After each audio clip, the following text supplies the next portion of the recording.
All right, welcome back and thank you for staying with us. Now in our phone-in segment, we heard from our viewers whether amnesty for terrorists has become a necessary evil. Now we turn to a deeper conversation on a development that has put Katsina State and Nigeria's security strategy under intense national scrutiny. Fresh attacks have been reported in parts of Katsina State, even as the state government prepares to facilitate the release of detained bandits as part of community-driven peace agreements. Now in Gangara local government area, bandits recently attacked a wedding convoy, killing guests and abducting the bride alongside others. This has raised fresh questions about the timing, credibility and consequences of ongoing negotiations with criminal groups. Now, the Katsina State government insists the proposed release of bandits is not arbitrary but part of carefully negotiated peace deals led by affected communities. Officials argue the agreements have reduced attacks in several local government areas, led to the release of hundreds of abducted persons, and restored fragile calm to communities that have lived under years of violence. But critics are alarmed. They question conditions that reportedly allow armed groups freedom of movement, access to markets, and eventual release from custody, even as attacks continue. Security analysts warn this approach could undermine justice, embolden criminal networks, weaken public confidence in the rule of law. Supporters of the peace process, however, say exhausted rural communities see dialogue as the only remaining option after years of bloodshed, displacement, and failed military responses. So, is Katsina's amnesty plan a bold pathway to peace or a dangerous gamble with public safety? Now, to help us analyze the negotiations, the risk and the broader implications for national security, we're joined in the studio by Dr. Bashir Kurfi, convener of the Katsina Security Community Initiative, a policy analyst and former senior lecturer in international finance at Ahmadu Bello University, Zaria. Welcome to the program, Dr. Kurfi. Thank you for joining us. Thank you.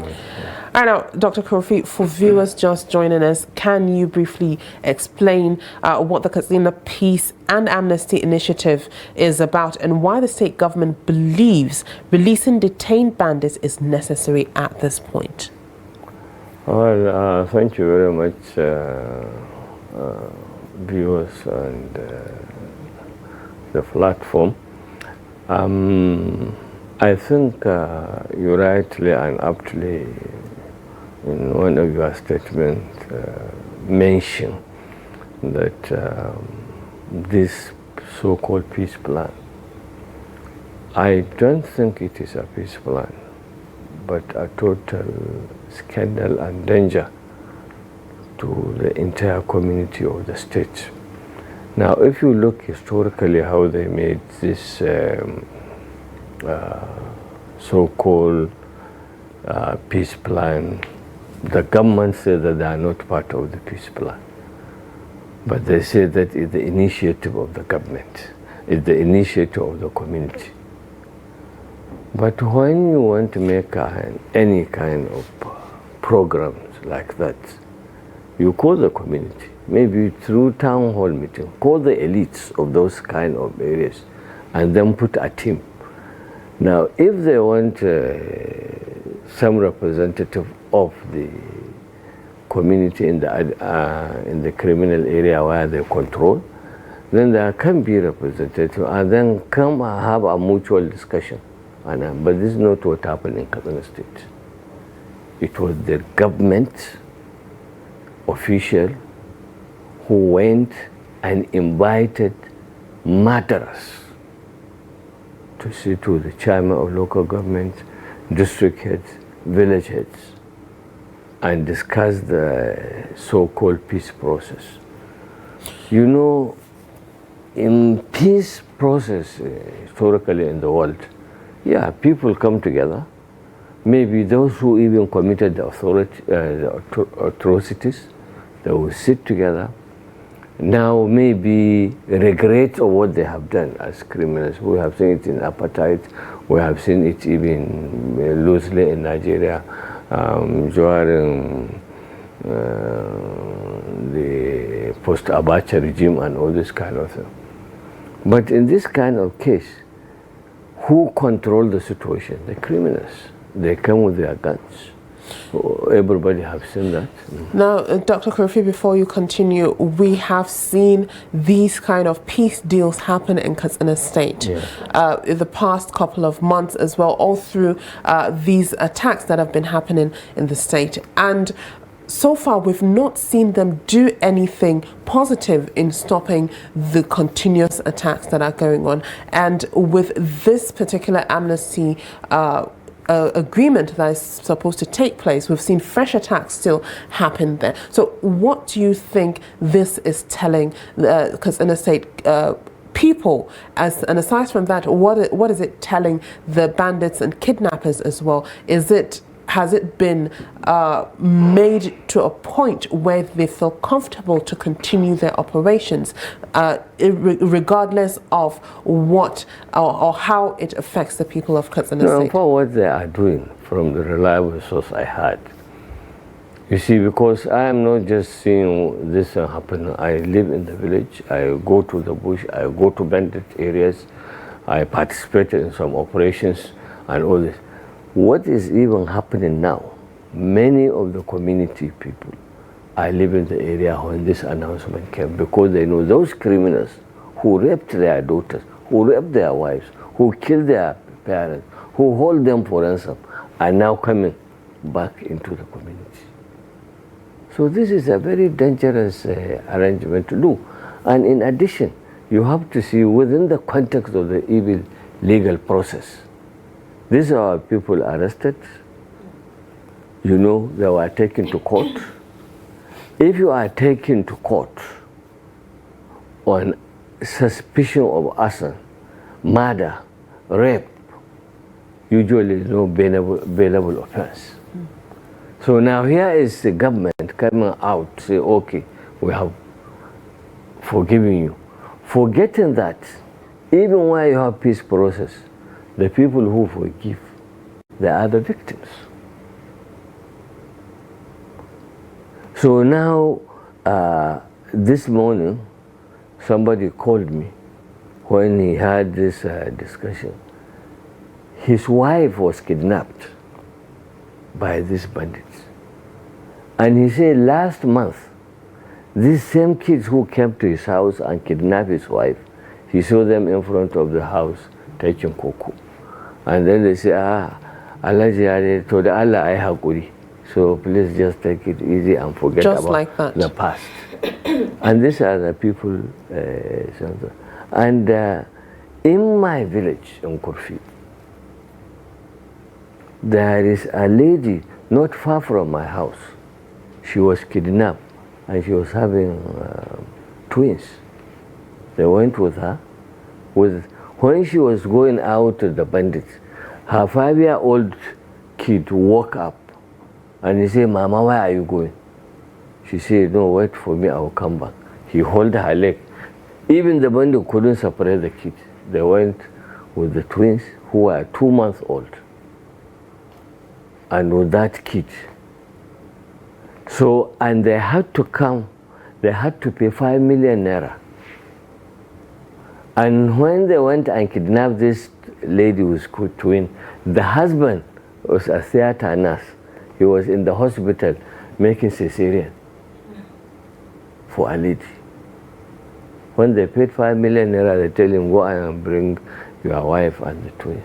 So when he went, they paid them when he was coming with the lady. When they were coming out, the bandit hold the 5-year-old. They say, no, go. But this boy went him here, you have to add more money. This I'm telling you, the wife, the lady, the husband, they are alive.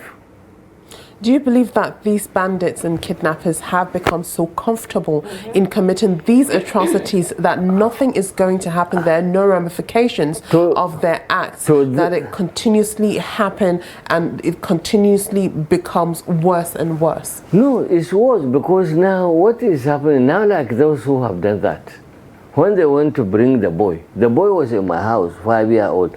All his back, you have over 20 points while they quench cigarettes. Oh my God. On the 5-year kid. So if you, this bandit, you say there are certain problems that happen to you, you are being cheated by traditional rulers or police, those common man, they are not part of your problem. So what have they done? What a kid of 5-year-old, you quench cigarette on him, what does he know? And now some of these people are in detention. It's the same people, these people you say you are bringing back to the same society.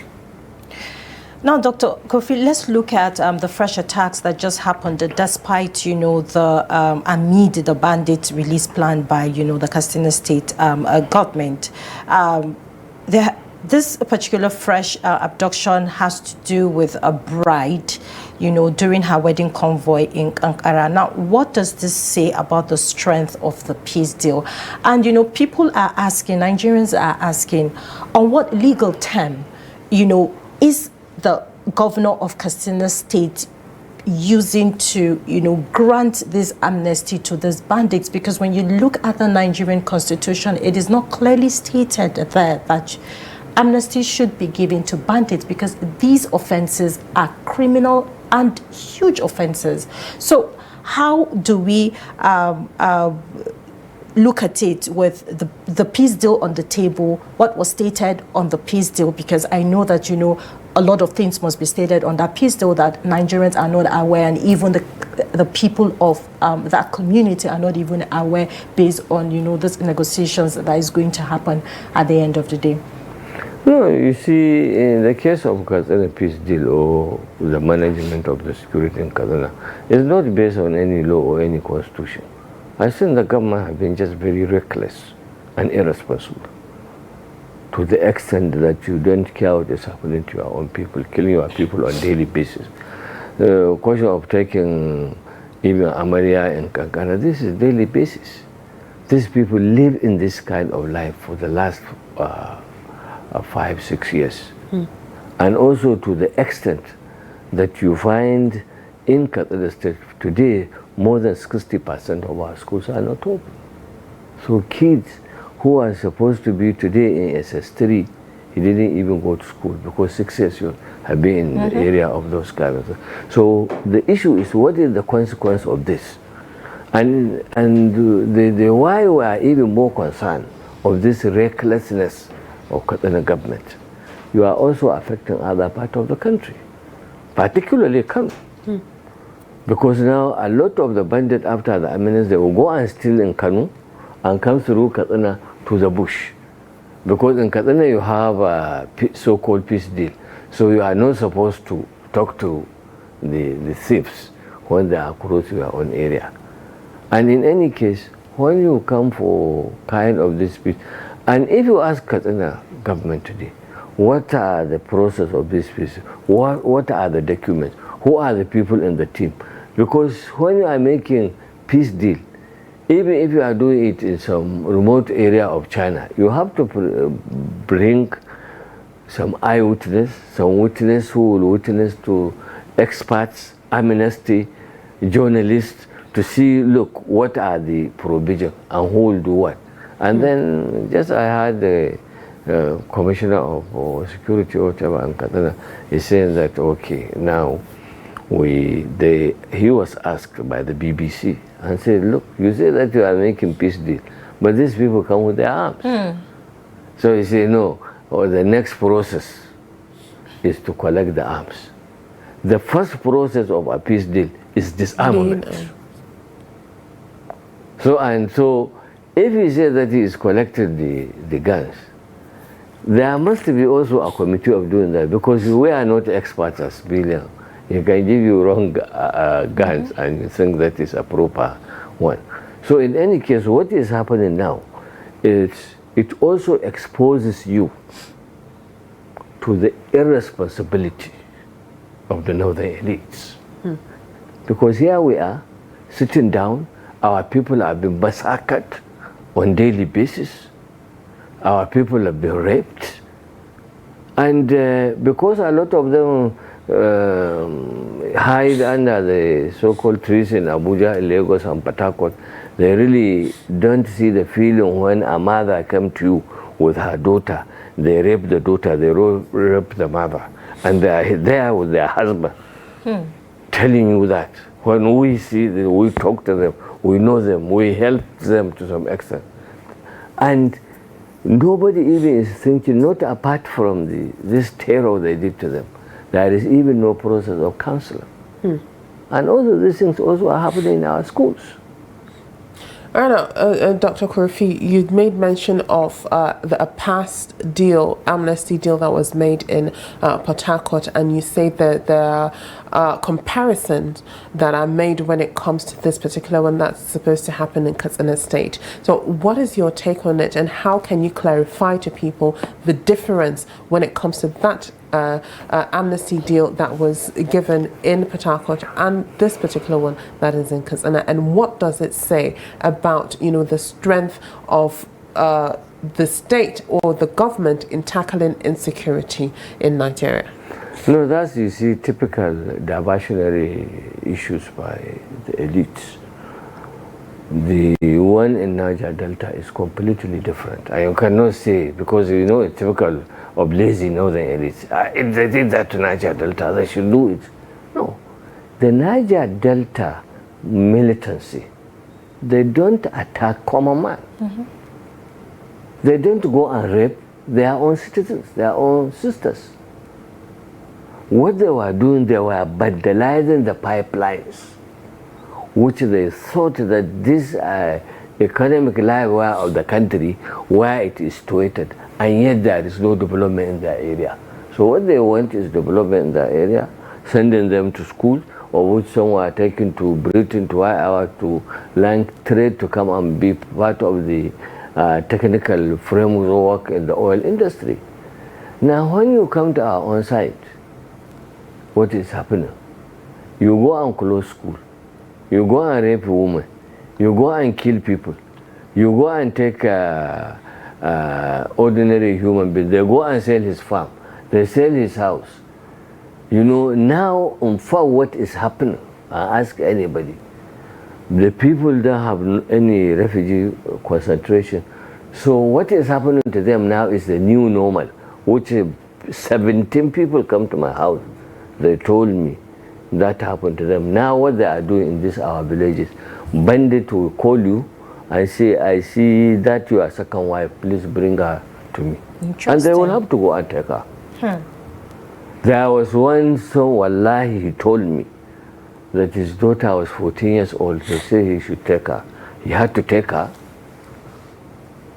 And then she come back. And after one of the commanders say also he likes her. And so now these people live with this, it become new normal in their lives. This is what happening to our people. With all these experiences that people, Nigerians, are going through, devastating experiences, what does it say about the government? What does it say about the responsibility that they have in making sure that lives and property are safe and secure? And if this continues, where do you see us going to, and how do you think these communities will survive still under these banditry and kidnappings and attacks that they're going through? No, the community cannot survive in any way the way things are going. Because if you look at these political actors, in fact what they are seeing, why they are even bringing this, now election is coming. So now, if they have good collaboration with the bandits, so most of these areas nobody can go for campaign. So during election, they will give the bandits leaders the boxes to go and stamp print like what they did in Faskari during the last by-elections. So they know the opposition cannot even go and campaign. But in any case, in the totality of the Nigerian political elements, who are totally irresponsible, you find that they don't give a damn to what happened to their people. They don't care if there is no people while they govern. Otherwise, have you seen any political collaboration by all the political parties? What is wrong? You know, all the so-called political actors come together and even go and sit with the president. Look, this bloodshed is too much. We want to see how do we address it. But that is not their choice. The choice is let's go into political office And then all you have to do is we evacuate from our villages. Because if Katsina, they are serious, if they are saying that, okay, now you have amnesty, 70% of the chairmen of local governments and district head and village heads, they are not living in their domain. Now, Dr. Kurfi, you made mention of them not coming together and meeting the president and discussing on these particular issues that are going on in these communities. Now, a couple of governors, or a particular governor, has made mention that when it comes to insecurity and tackling insecurity in those regions, that they don't have the ability, or they cannot be able to do anything about it because there is no direct order from the federal government in tackling the insecurity. That's not true. Any governor who tells you that he doesn't know what he's talking about. We've heard Zamfara State governors say that they know where these bandits are, they know where these kidnappers are, they know their families, they know their location, but they don't have the power to do anything about it. They do. Because now if you have a sitting governor and he collaborates with the police and the military whom they send in his community, he can be able to make an effect. We did that in Katsina. I was one of the coordinators. The police, the army, the DSS, you come together, and then we community people, you bring them, the so-called community vigilante, and then you can be able to get good intelligence right from the source of the bandit areas. These bandits are not coming from anywhere. We know them, we know their parents, we know their parents will even come to your house and tell you while their son is a commander. So, Dr. Kurfi, I want to ask a question before we go. With all of this, with, you know, everybody knowing this, people being involved in, you know, dialoguing with these bandits and what have you, because I'm taking it from my colleague's question when, you know, she asked, and then you said that the Katsina State, excuse me, the Katsina State government itself, you know, they are aware of those people. Why do you think up till date they are still not doing anything effectively to make sure that this madness, I call it madness, comes to an end? Instead of going into an agreement with those people. That's what make the whole country to look, is this Katsina crazy or what? Because you come people who kill your people, you are saying you want to give them amnesty. There are processes from the court, there are charges in the court, and all these are not addressed, and then you just go and tell a court in a state, okay, release this kind of people.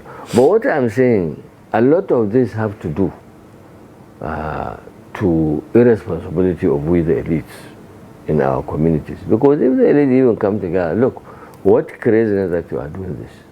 It's just like you remember when Trump make this statement that Nigeria, they are killing Christians and all this.